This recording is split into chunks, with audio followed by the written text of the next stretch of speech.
The next meal you eat at a restaurant was chosen for you by an algorithm, and you had no idea it was already tested on you 2 years ago at a food festival. That's not a theory. That's the system. And it's operating right now at every major food festival in America, from the Texas State Fair to the Coachella Valley Music and Arts Festival, from New York's Smorgasburg to the South Beach Wine and Food Festival.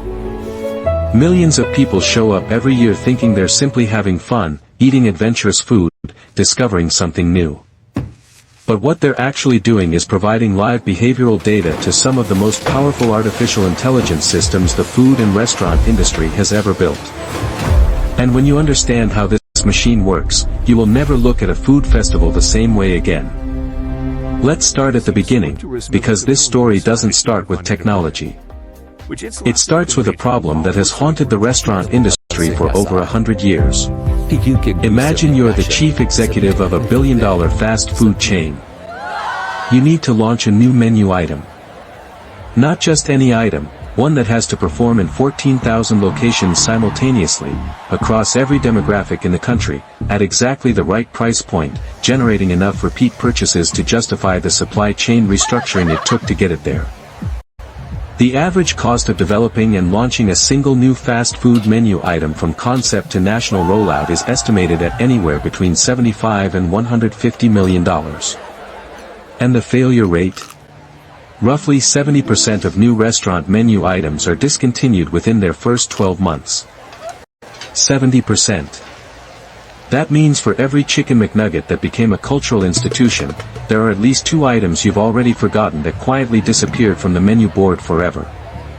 The restaurant industry was desperate for a better way to predict what people would actually eat, before committing to production at scale. And that's when they found the perfect testing ground. One that nobody was watching. One that had been sitting in plain sight for decades.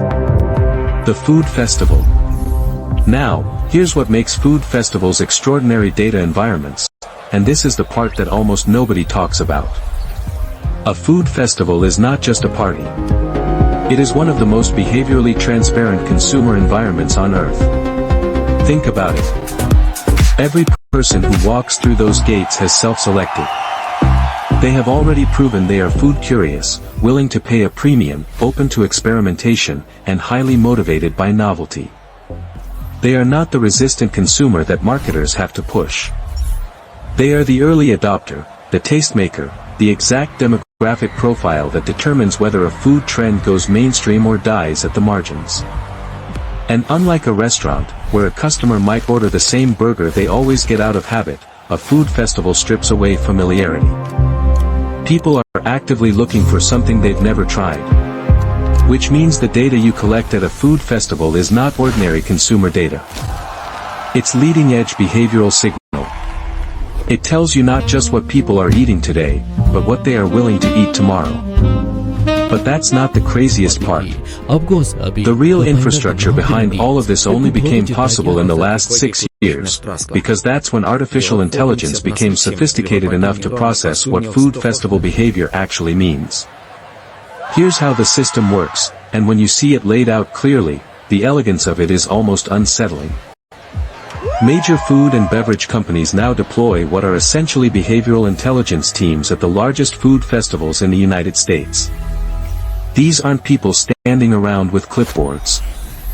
This is a network of point-of-sale systems, embedded vendor partnerships, mobile app integrations, social media sentiment scrapers, and in some cases, anonymous foot traffic analysis technology that can measure how long a crowd lingers at a specific vendor booth before making a purchase decision. Every transaction made at a sponsored vendor is time-stamped and geocoded.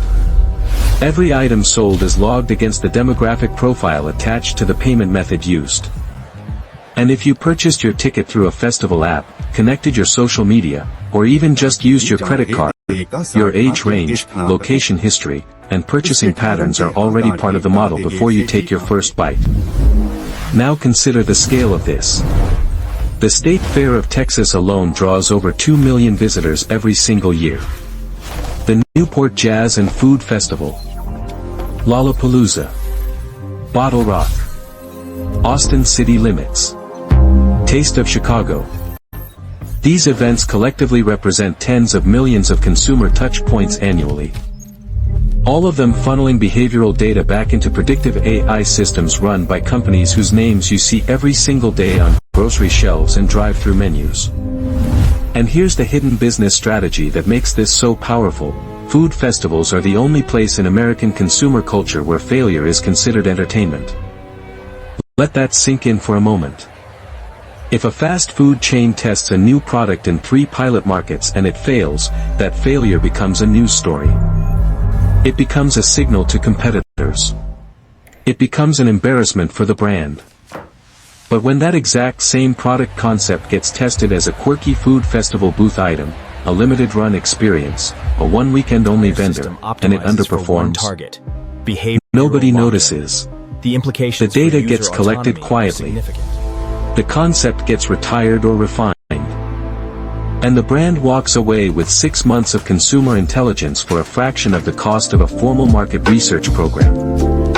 This is the genius of the system. The festival is not just a testing environment. It is a loss aversion mechanism.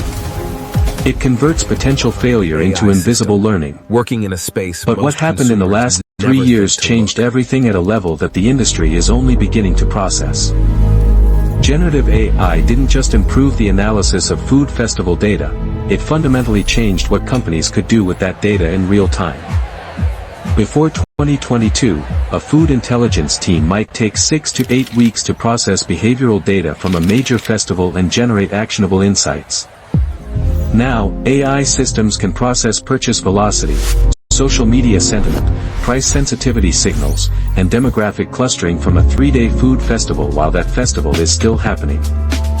By Sunday afternoon of a festival weekend, the AI has already generated a probabilistic ranking of which untested food concepts showed the strongest consumer resonance, and in some cases, the system has already begun adjusting inventory orders for the following quarter. The feedback loop has become almost instantaneous. And that speed changes everything about how new foods reach your life.